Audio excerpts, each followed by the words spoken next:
والله يدعو إلى دار السلام ويهدي من يشاء إلى صراط مستقيم للذين أحسنوا الحسنى وزيادة ولا يرهق وجوههم قتر ولا ذلة أولئك أصحاب الجنة هم فيها خالدون والذين كسبوا السيئات جزاء سيئة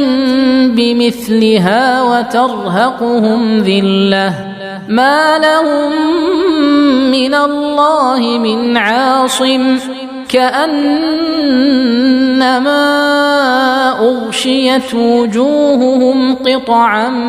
من الليل مظلما أولئك أصحاب النار هم فيها خالدون.